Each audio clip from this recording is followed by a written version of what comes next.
Hey, this is Jason Kleberg from the Force 5 podcast, a show that forces a guest to come up with a movie-themed top 5 list topic, and then we reveal our picks on air. Top 5 heist films, top 5 tearjerkers, top 5 movie dogs. Every show you'll be asking yourself, what would be on my list? Guests include directors, screenwriters, actors, podcasters, musicians, authors, and even a professional wrestler. Subscribe to the Force 5 podcast, and you won't just be a listener, you'll be a list nerd. The Force 5 podcast, available wherever you're listening now. Do you love movies? So do I. What's up, y'all? It's KB, and I love movies, inviting you to listen to The Conversation, a film podcast where passion meets perspective and opinion. From the old school to the new, I invite a guest on to discuss the movies that thrill us, challenge us, break our hearts, or even blow our minds. There's always new episodes dropping wherever you get your podcasts. So join the conversation. We don't just watch movies. We love talking about them too. The Conversation with KB Loves Movies, a part of Someone's Favorite Productions podcast network.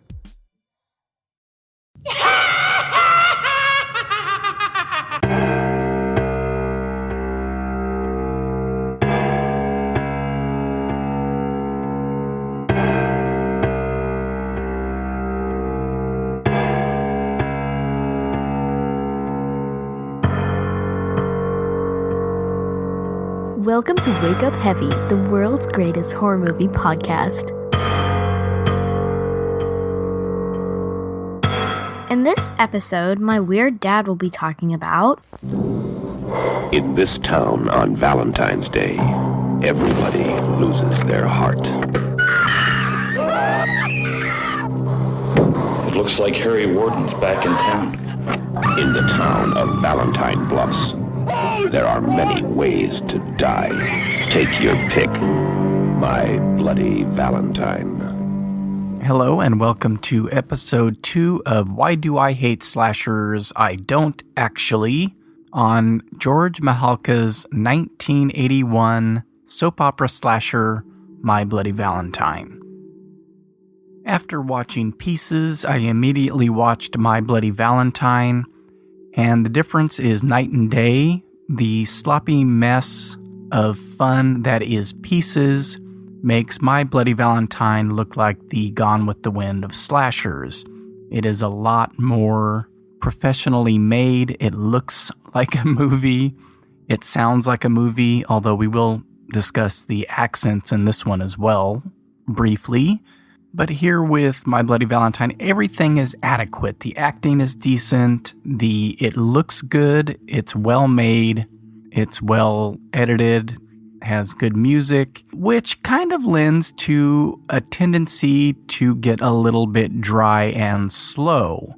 After watching the goofiness of Pieces, I did find myself drifting away while I was watching My Bloody Valentine at about between the second and third acts of the film, which I think is never really a good thing to say about a slasher or a horror movie in general. However, this did make it to my top 10 favorite slashers list, and it was one that I was kind of looking forward to watching again for the show.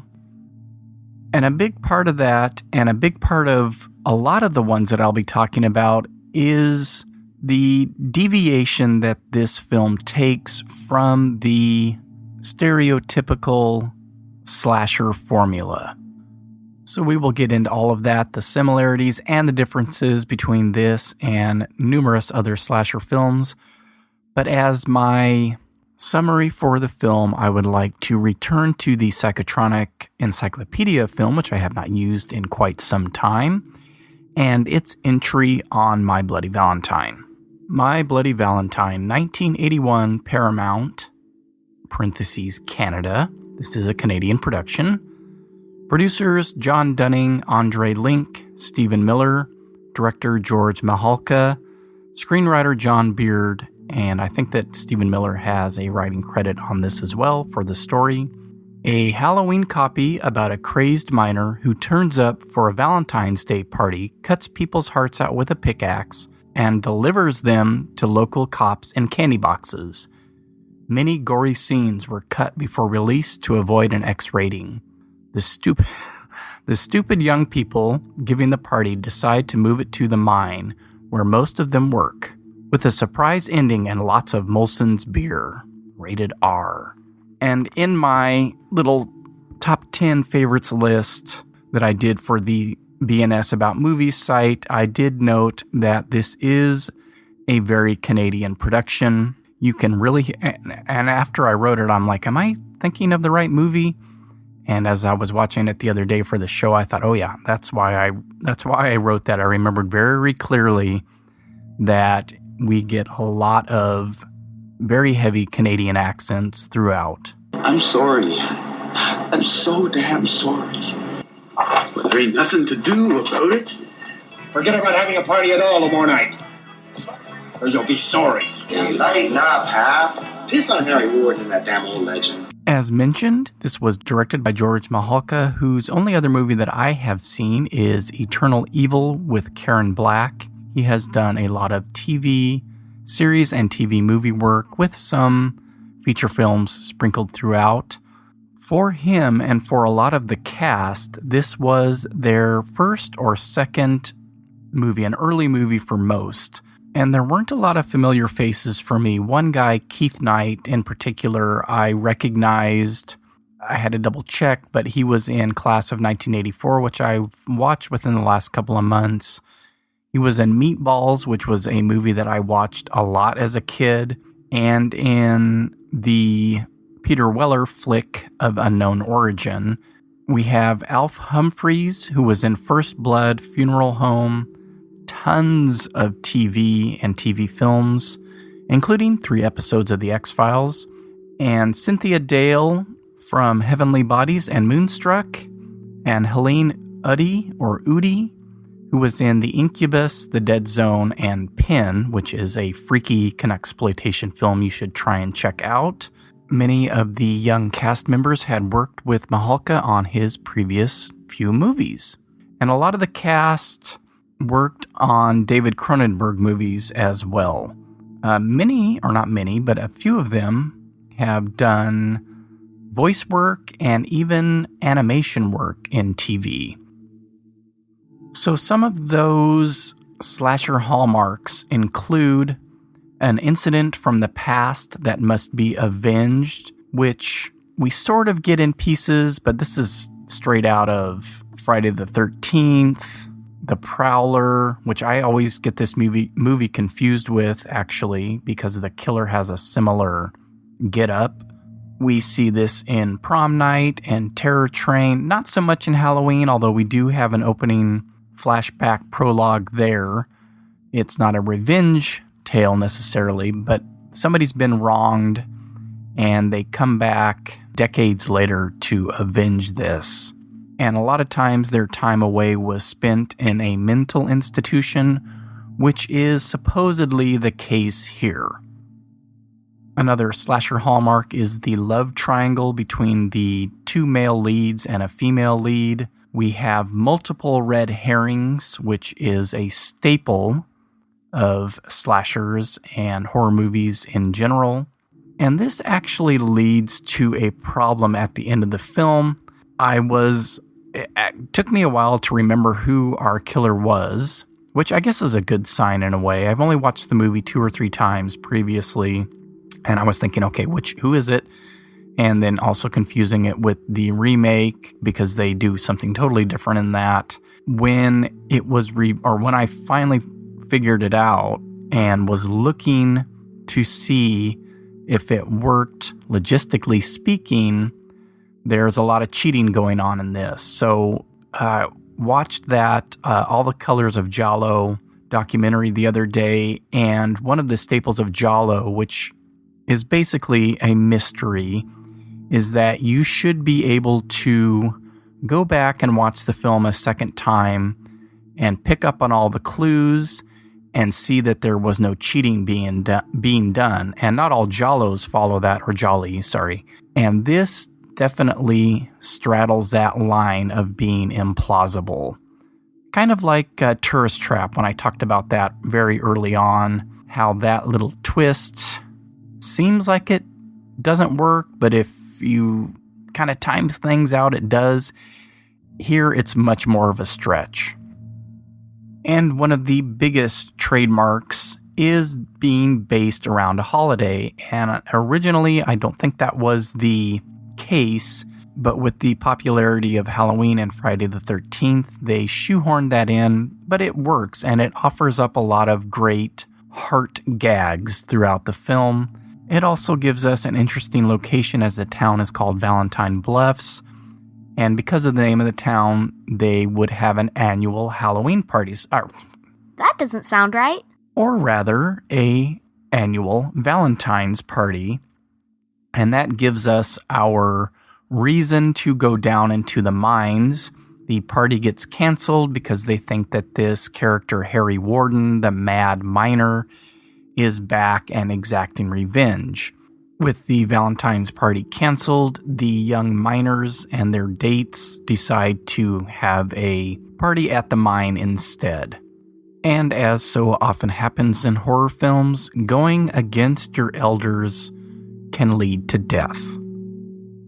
And speaking of the deaths, we do have a novelty with the pickaxe, but a few of the other kills are reminiscent of other horror films, either before or after My Bloody Valentine.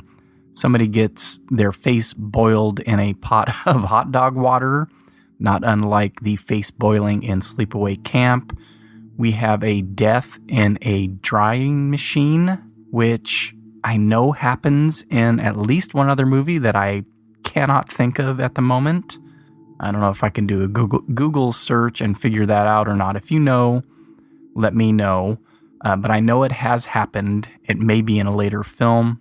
But a lot of the kills are really hampered by this editing that happened. And at some point, I watched the unedited version, or one of the unedited versions. Supposedly about 9 minutes in total was cut. And on one of the more recent Blu-ray releases, 3 minutes was reinserted, and I'm pretty sure I caught that version at some point. It may have been uploaded, I don't want to say illegally, but erroneously on Amazon Prime at some point, or I may have watched it on YouTube. But I noted in my old Excel spreadsheet where I used to keep track of movies that it was obviously the unrated cut. So in the version that is available on Prime right now, it is the edited version, and it really does hamper the effect of the kills. And I think it's one of the things that kind of led to me getting a little bit bored on this watch, not having those things to look forward to put it bluntly. But it's always fun. That is always a part of, especially slasher films, to see how the kills are executed, to see the special effects. And you can watch the uncut scenes on YouTube, and it really does make a big difference on the impact of those scenes and on the impact of the movie overall. So let's talk about some of the differences that I think set this apart a little bit from most slashers. We have older people in their early 20s, but not high schoolers, not camp counselors. These are all grown people with jobs, and that lends that sort of soap opera feel, which I alluded to at the beginning. There's some interpersonal drama with the love triangle, and with the older people in the film, we have the mayor, the sheriff, and Mabel. And so it goes a little bit deeper, maybe, than a Friday the 13th knockoff. Another notable difference is there is no nudity, and there is not very much swearing. So it's a pretty tame, especially with the cuts to the gore, this is a pretty tame rated R slasher. Which I guess for people that are bothered by any number of those things, this would be a good entry point to kind of work your way into the harder stuff like the Friday the 13th series or something like Pieces, which is full of nudity and full of gore. And beside the gore being cut from this, the kills aren't really elaborate set pieces like we would see later on. There is one scene, though, that stands out where a guy and girl have gone off, of course, to fool around. It's in the, I guess, locker room area for the mine, and their uniforms are kept way up high on these lines that they pull and they drop down. So as she's getting stalked by our masked killer, the uniforms are dropping one by one all around her. And then, of course, a body drops down as well. And that is probably the most effective stalking scenes of the movie for me. Although it does lead to a goof, which, I'm not a big fan of pointing these things out. But when the boyfriend comes back, all of the uniforms are back up in their spot. There's no blood anywhere. The body that fell down out of the rafters is gone. And the boyfriend just happens to stumble upon his date's body. And not that this is completely unheard of, but there aren't too many slasher or horror films that have a theme song, and this one does, and we will play out with that at the end of the episode.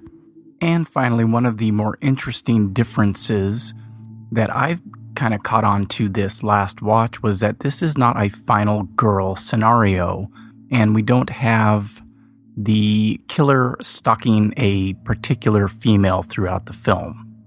We do have a final girl, but we also have a final guy. So a couple of missteps in logistics and logic in the film. The implausible time travel or space travel of the killer kind of stood out to me this time a lot more. And just kind of feeling by about the third act that I was starting to lose interest. But I do think it is still a very worthwhile slasher to check out for its differences from the norm. Now, I did watch and have watched previously about the same number of times the 2009 remake. It is one of those CW remakes. It's got a lot of those kids from those shows. I don't know anything about those shows. I just know that whenever I read about these remakes, it's always so-and-so from this CW show and so-and-so from that one. Jamie King is in it. I do recognize her name. She's been in a number of horror films throughout the years. It has the basic story of the original, and it hits a lot of the same points. We have a kill in a dryer. We have, of course, the pickaxe. We have a prologue that takes place in the past, but it's only 10 years in the past. So all of the same main characters from the main part of the story are in the prologue. They're just kind of dressed up and made to look a little bit younger, which I find odd. And the other thing about the film is that it was released in 3D, so a lot of the effects, although they start out practical, they turn into CGI, and it can be off-putting. It is way gorier than the original, and there is a ton more nudity. Actually, there's only one nude scene, but it goes on for 7 minutes. I actually timed it this time because I remember thinking the first time I watched it, my God, this girl has been naked for a very long time, and it is completely naked, and I gotta give the gal credit for having the balls or the ovaries to do that long of a nude scene, although I have found out that that was not the original intent. She was supposed to be wrapped in a bed sheet, and it just kept catching on things or causing issues, and so she went ahead and did it fully naked. So good on you, girl. The other highlight of the remake for me is having Tom Atkins, one of my longtime favorites and the star of the best Halloween 3, Season of the Witch. And as far as modern remakes go, and this all started happening in the 2000s, Texas Chainsaw, Hills Have Eyes, all these movies getting remakes. This is serviceable. It's a decent film. The twist at the end is a little bit strange, but I appreciate that they did something different from the original. They obviously had to do something different, but it goes into, kind of gets near that realm of this is kind of silly, but it does erase those logistic issues from the original. So I got to give him credit for that. Because this was recorded fairly quickly after the Pieces episode, I don't have nearly as long of a heavy watch list this time. So here it is.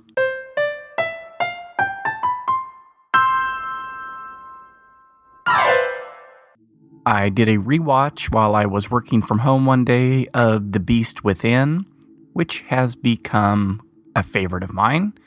And I think that's been recorded for a while, probably since I did the episode, actually, which was some time ago. I watched I don't know if I want to call it interesting or not, possession film with Joan Collins called I Don't Want to Be Born, or The Devil Within Her, or one of, I think, at least 2 other titles, and that was on Amazon Prime. And I think the best thing about it is that it co-starred Carolyn Monroe. And I noticed when I started to play it that the picture was squashed, so I had to do the stretch mode on my TV for it to look normal. I watched on Netflix a great movie with Eddie Murphy called Dolomite Is My Name, a docudrama or docu-comedy about Rudy Ray Moore. Absolutely check that one out. I gave it an A on my grading. It is absolutely the best thing that Eddie Murphy has been in years. While I was hanging out on Netflix, I watched the film Assimilate with Andy Matichak. I'm not sure how to pronounce her last name correctly. She was the daughter in the recent Halloween reboot. And I was pretty excited because I realized, and I hope this isn't too much of a spoiler, I realized shortly after I started it that this was going to be a body snatcher type film, and I have a predilection for those. I can't recommend it as highly as I wish I could, but if you've got an extra hour and a half, give it a go. And then because I had watched The Beast Within, which was written by Tom Holland, I saw that Fright Night was playing on IFC, and I recorded that and watched it the other day. All right, that is it for this time's Heavy Watch List.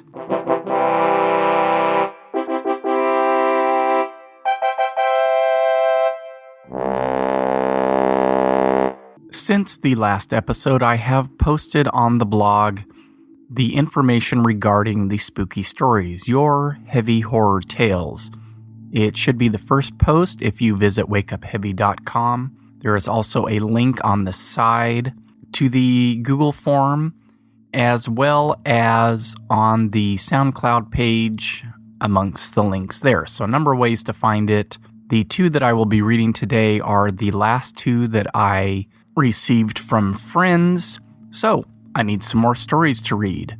Okay, let's get to the heavy mailbag.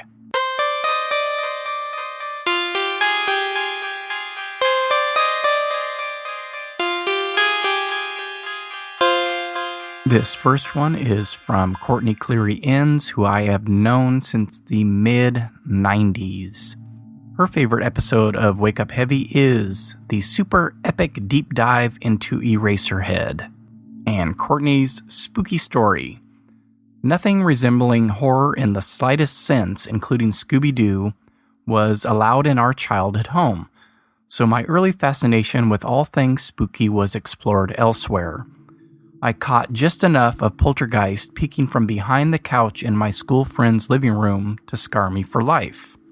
The same with Pet Sematary, witnessed during a sleepover at another friend's house. But one movie that sticks out in my mind as being the strangest was one I'm almost positive I watched late one night in my cousin's living room on Channel 53. For years I had no idea what the movie was called, but after some research, discovered it was the segment called Amelia in the Trilogy of Terror, a 1975 American made-for-television anthology horror film directed by Dan Curtis and starring Karen Black. The scene where Amelia had trapped the possessed Zuni doll in the oven and turned on the heat while the doll screamed from the inside left a considerable impression on me for years. Yes, and I think I remember Courtney asking me about that film, and I hadn't seen it in decades and recently watched it. And I've got to say, I really enjoyed it. I actually enjoyed all of the stories. Karen Black is in each one as different characters. And a lot of people point out the Zuni doll as the best one, but I kind of liked the other ones as well. And I'm pretty sure that is currently on Prime, so check it out. The next one is from Gary from Bakersfield. Go Bakersfield. Gary's favorite episode of Wake Up Heavy is The Blood on Satan's Claw. The most recent work is always the best. I can understand that. Gary's spooky story. Saturday morning, big console TV, living room, rural America, 1978. On screen, an old black and white film, title unknown. Kid, 8 years old, all alone, watches with intensity the following scene. Ancient grandma, gray hair in bun, steely glazed eyes without pupils, levitates slowly forward an inch above the floor, arms reaching toward her victim. She moves so slowly through the air, it seems one could simply slip right past her and out the door to safety.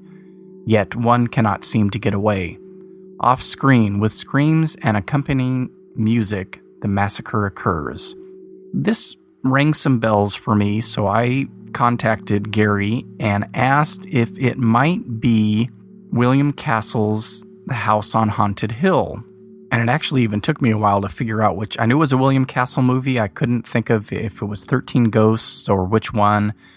And so I kind of poked around a little bit until I found that clip of that creepy lady gliding across the floor, sent the link to them, and he confirmed that that was it. And then I had another thought, and I said, well, it's either that or this scene from Black Sabbath with that that scene actually still creeps me out, of the woman with the kind of frozen face who keeps popping up and scaring the shit out of this woman, and then does a similar kind of glide out of the room. So he said it could be either one or a conflation of both. And if anybody thinks it might possibly be another movie, please send that information on and I will get it to Gary. But I would like to think that I solved that mystery for him, and I know how that feels because I have those movies as well from my past. Okay, great stories. Listeners, please hit that link and or that blog entry to see how you can submit your spooky story to be read on Wake Up Heavy.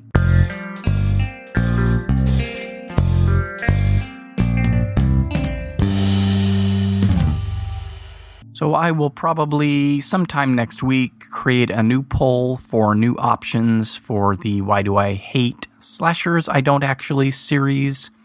And I will probably include Happy Birthday to Me and Friday the 13th, the final chapter, which lost out on the first poll. So if you don't follow me on Twitter, Instagram, or Facebook, hit those sites and follow. And always subscribe, rate, and review Wake Up Heavy Recollections of Horror on iTunes and or Apple Podcasts. It helps.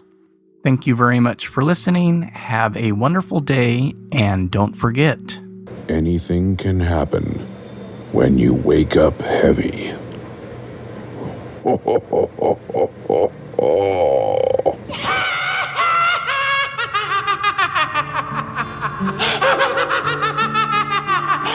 Once upon a time, on a sad Valentine, in a place known as Mine, a legend began.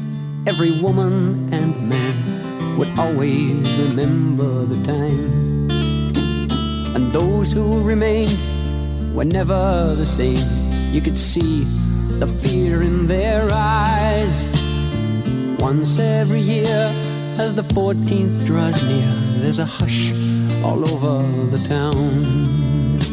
Or the legend they say on a Valentine's Day is a curse that'll live on and on, and no one will know as the years come and go of the horror from long time ago.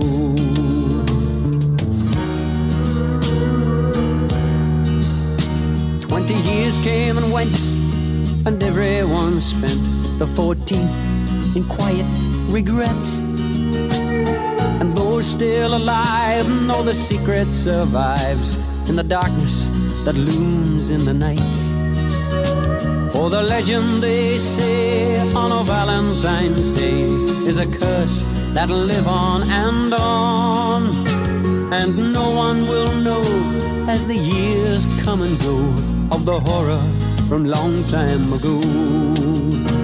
In this little town, when the 14th comes round, there's a silence and fear in the air. Remember the morn that the legend was born, all the shock and the horror was there. For the legend, they say, on a Valentine's Day is a curse that'll live on and on. And no one will know as the years come and go of the horror from long time ago.